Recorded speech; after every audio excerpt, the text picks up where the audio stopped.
Pakistan was a darling of the West. Pakistan would enjoy a lot of influence with the West. And we all know that the sum of the money to build Mangla Dam, $200 million, were given by India.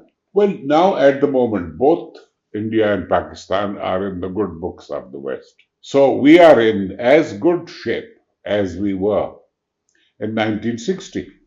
India has excellent relations with the United States. They have recently some problems, but overall, the relationship is very robust. India has excellent relations with the European Union. So have we.